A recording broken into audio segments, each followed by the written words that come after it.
नमस्कार प्यारे साथियों, मैं अमित आप सभी का स्वागत करता हूं आपके अपने परिवार इन टायर क्लासेस पर। बताइए आप सभी कैसे हैं। उम्मीद करते हैं कि आप सभी स्वस्थ मस्त और ज़बरदस्त होंगे। आपकी तैयारी बहुत ही बेहतरीन चल रही होगी। आपकी तैयारी में सहयोग करने के लिए हम प्रतिदिन करंट अफेयर्स की कुछ क्वेश्चन लाते हैं और उसका डिस्कस करते हैं। तो आज है 24 नवंबर 2025। आज के जितने भी इम्पोर्टेंट क्वेश्चन हो सकते हैं उसको डिस्कस करेंगे। डिस्कस करने से पहले कुछ एक मोटिवेशनल कोट है उसको देखेंगे।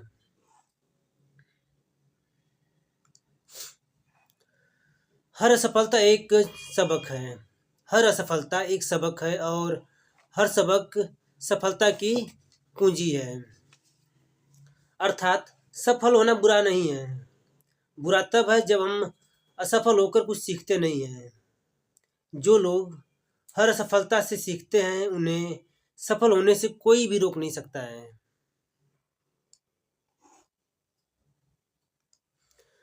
अपना पहला क्वेश्चन देखते हैं। गुरु तेग बहादुर की जयंती का गुरु तेग बहादुर जी की बलिदान का दिवस यानी शहीदी दिवस कब मनाया जाता है। तो पहला ऑप्शन है 22 नवंबर, दूसरा ऑप्शन है 23 नवंबर, तीसरा ऑप्शन है 24 नवंबर, चौथा ऑप्शन है 25 नवंबर। इसका सही आंसर है 24 नवंबर। 24 नवंबर को गुरु तेग बहादुर जी के बलिदान का शहीदी दिवस मनाया जाता है। तो ये रहे गुरु तेग बहादुर जी। इसी कुछ फैक्ट देख लेते हैं।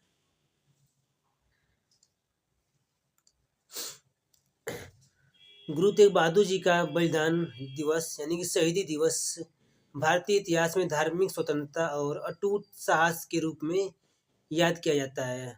हर साल 24 नवंबर को यह पवित्र दिन मनाया जाता है। इस महीने के कुछ इंपॉर्टेंट डे भी देख लेते हैं। 3 नवंबर को विश्व जेलीफिश दिवस मनाया गया है। 5 नवंबर को विश्व सुनामी जागरूकता दिवस मनाया जाता है। 5 नवंबर को ही गुरु नानक देव की जयंती मनाई जाती है। 7 नवंबर को शिशु संरक्षण दिवस मनाया जाता है। 7 नवंबर को ही राष्ट्रीय कैंसर जागरूकता दिवस मनाया जाता है। 8 नवंबर को विश्व रेडियोग्राफी दिवस मनाया जाता है। 9 नवंबर को राष्ट्रीय विधिक सेवा दिवस और विश्व स्वतंत्रता दिवस मनाया जाता है। 10 नवंबर को शांति और विकास के लिए विज्ञान दिवस और विश्व टीकाकरण दिवस मनाया जाता है। 11 नवंबर को राष्ट्रीय शिक्षा दिवस मनाया जाता है। 12 नवंबर को विश्व निमोनिया दिवस मनाया जाता है। 13 नवंबर को विश्व दयालुता दिवस मनाया जाता है। 14 नवंबर को बाल दिवस और विश्व मधुमेह दिवस मनाया जाता है। 15 नवंबर को जनजातीय गौरव दिवस मनाया जाता है। 16 नवंबर को राष्ट्रीय प्रेस दिवस मनाया जाता है। 17 नवंबर को अंतर्राष्ट्रीय छात्र दिवस मनाया जाता है। 18 नवंबर को राष्ट्रीय प्राकृतिक चिकित्सा दिवस मनाया जाता है। वहीं 19 नवंबर को विश्व शौचालय दिवस मनाया जाता है और 23 नवंबर को एनसीसी दिवस मनाया जाता है। तो ये रहे आज तक के इस महीने के कुछ इंपॉर्टेंट डेट। चलते हैं नेक्स्ट क्वेश्चन पर। हाल ही में भारत का विदेशी मुद्रा भंडार बढ़कर कितना हो गया है। तो 692.57 बिलियन। दूसरा ऑप्शन है 704.89 बिलियन डॉलर। इस सब सभी डॉलर में है। और थर्ड है 687.57 बिलियन डॉलर। और फोर्थ ऑप्शन है 670.57 बिलियन डॉलर। इसका सही आंसर है 692.57 बिलियन डॉलर। इसके कुछ फैक्ट देखते हैं।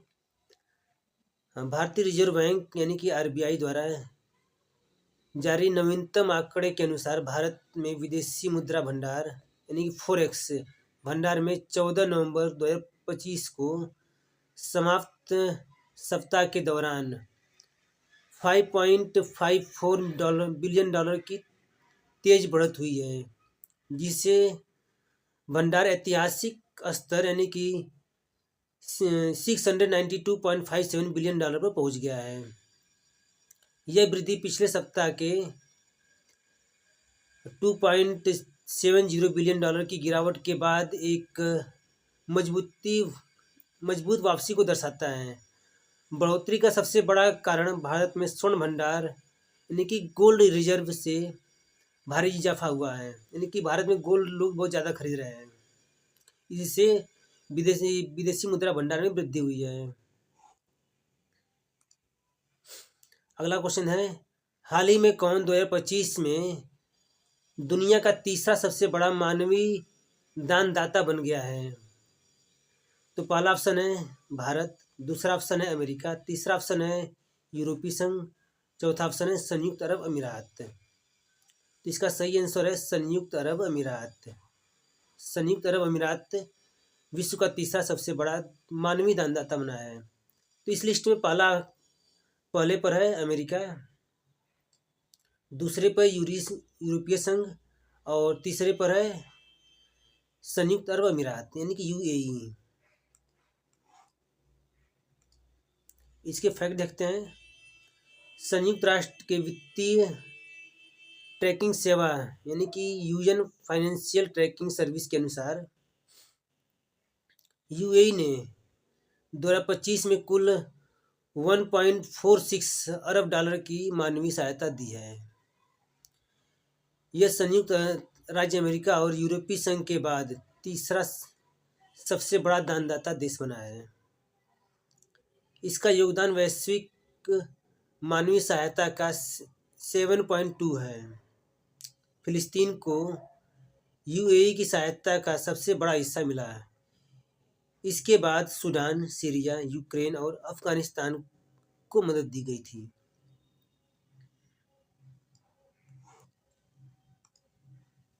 अगला क्वेश्चन देखते हैं। हाल ही में टीबी यानी कि ट्यूबरक्लोसिस के मामले में कितने प्रतिशत की गिरावट देखी गई है? तो पहला ऑप्शन है 21%, दूसरा ऑप्शन है 22%, तीसरा ऑप्शन 24% और पांचवा ऑप्शन है 25%। तो इसका सही आंसर है 21%। 21% की गिरावट देखी गई है।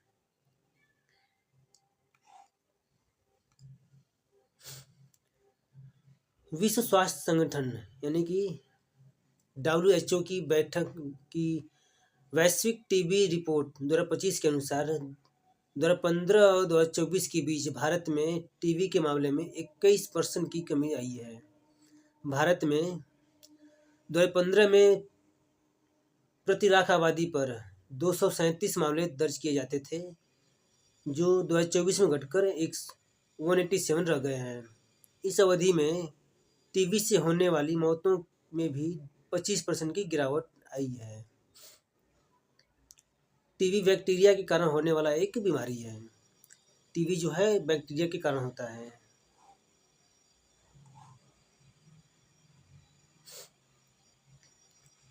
हाल ही में दुनिया के तीसरे सबसे अमीर व्यक्ति कौन बने हैं? तो पहला ऑप्शन है एलन मस्क, दूसरा ऑप्शन है लैरी एलिसन, तीसरा ऑप्शन है लैरी पेज, चौथा ऑप्शन है जेफ बेजोस। इसका सही आंसर है लैरी पेज। लैरी पेज तीसरे नंबर के व्यक्ति बन गए हैं। तो पहले नंबर पे एलन मस्क है, दूसरे नंबर पे है लैरी एलिसन, तीसरे नंबर पे लैरी पेज और चौथे ऑप्शन पे चले गए हैं जो जेफ बेजोस।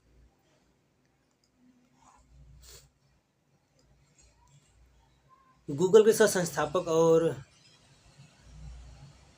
अल्फाबेट के प्रमुख शेयरधारक लैरी पेज ने आधिकारिक रूप से जेफ बेजोस को पीछे छोड़ते हुए दुनिया के तीसरे सबसे धनवान व्यक्ति का स्थान हासिल कर लिया है। यह बड़ी वृद्धि अल्फाबेट द्वारा जेमिनी 3 AI मॉडल की घोषणा और कंपनी की शानदार तिमाही प्रदर्शन के बाद देखने को मिला है।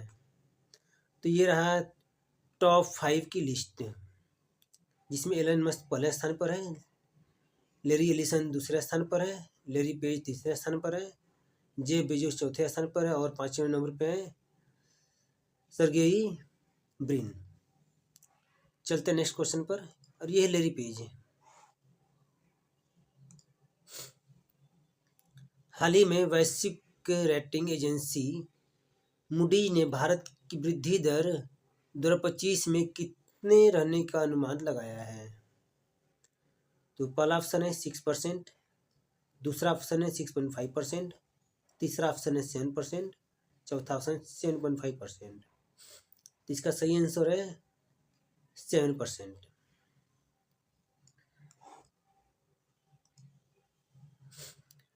वैश्विक रेटिंग एजेंसी मूडीज ने भारत की वास्तविक जीडीपी वृद्धि 2025 में 7% रहने का अनुमान लगाया है, जिसके बाद 2026 में यह हल्की गिरावट के साथ 6.4 पर आने की संभावना है। इन अनुमानों के साथ भारत अगले 2 वर्षों तक दुनिया की सबसे तेजी से बढ़ती प्रमुख अर्थव्यवस्थाओं में शामिल होगा। मजबूत घरेलू मांग, बुनियादी ढांचा, निवेश और व्यापक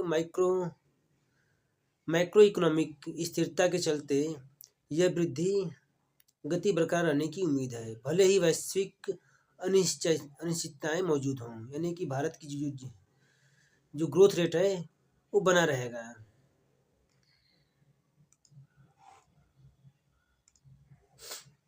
अगला क्वेश्चन है, हाल ही में किसने IFFI गोवा में वेब्स फिल्म बाजार 2025 का उद्घाटन किया है? तो पहला ऑप्शन है डॉक्टर एल मुरुगन, दूसरा ऑप्शन है जगेंद्र सिंह शेखावत, तीसरा ऑप्शन है सुरेश गोपी, चौथा ऑप्शन है अश्विनी वैष्णव। इसका सही आंसर है डॉक्टर एल मुरुगन है।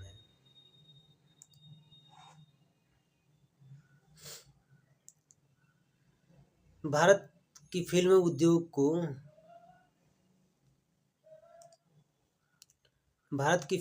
को 20 नवंबर 2025 को एक महत्वपूर्ण प्रोत्साहन मिला है, जो सूचना एवं प्रसारण राज्य मंत्री डॉक्टर एल मुरुगन ने गोवा के पणजी में आयोजित 56वें भारतीय अंतर्राष्ट्रीय फिल्म महोत्सव यानी कि IFFI के में वेब्स फिल्म बाजार 2025 का उद्घाटन किया है। दक्षिण एशिया के अग्रणी फिल्म उद्योग कार्यक्रमों में गिने जाने वाले इस फिल्म बाजार का उद्देश्य फिल्म निर्माताओं, प्रोड्यूसरों, डिस्ट्रीब्यूटर्स, फिल्म फेस्टिवल प्रोग्रामर्स और फाइनेंस को एक ही मंच पर लाना है, ताकि सहयोग, नवाचार और उद्योग के विकास को बढ़ावा मिल सके। चलते हैं नेक्स्ट क्वेश्चन पर।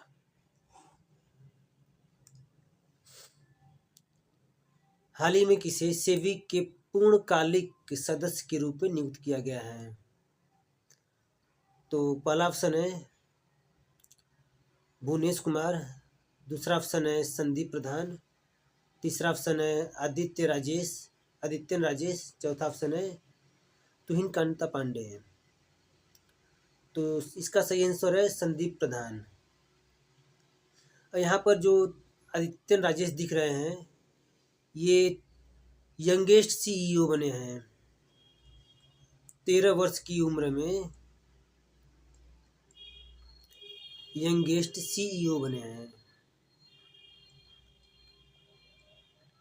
ये भारत के ही हैं। चलते इसकी कुछ फैक्ट देखते हैं।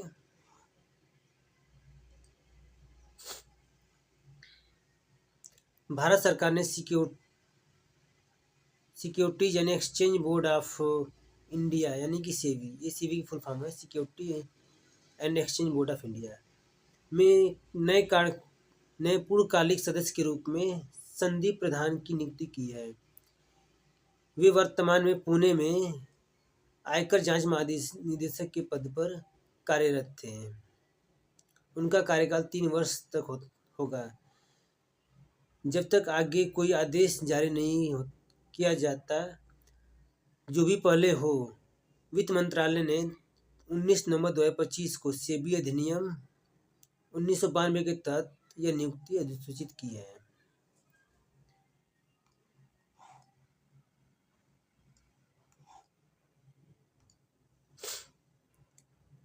हाल ही में किसे नया टेलीकॉम सेक्रेटरी नियुक्त किया है?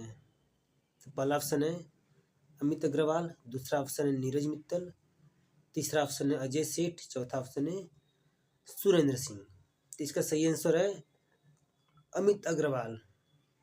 अमित अग्रवाल को टेलीकॉम सेक्रेटरी नियुक्त किया गया है।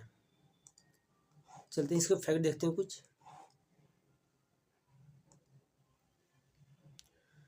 वरिष्ठ नौकरशाहों में के एक महत्वपूर्ण फेरबदल में मंत्रिमंडल की नियुक्ति समिति एसीसी ने अमित अग्रवाल को नया दूरसंचार सचिव यानी कि टेलीकॉम सेक्रेटरी नियुक्त किया है।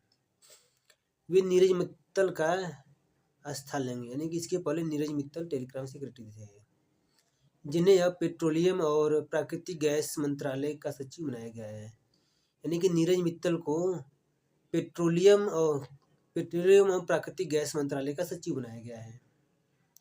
ये नियुक्तियां 21 नवंबर 2025 को घोषित की गई और कई महत्वपूर्ण मंत्रालयों में बड़े प्रशासनिक पुनर्विन्यास का हिस्सा है ये।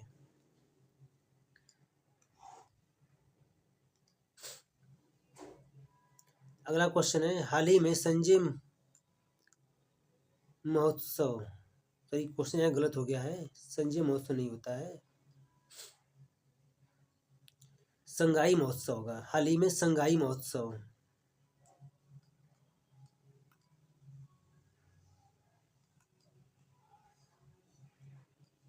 संगाई महोत्सव कहाँ मनाया जा रहा है? तो पहला ऑप्शन है मिजोरम, दूसरा ऑप्शन है मणिपुर, तीसरा ऑप्शन है असम, चौथा ऑप्शन है अरुणाचल प्रदेश। तो मिजोरम में संगाई महोत्सव मनाया जा रहा है। इसकी कुछ फैक्ट देखते हैं।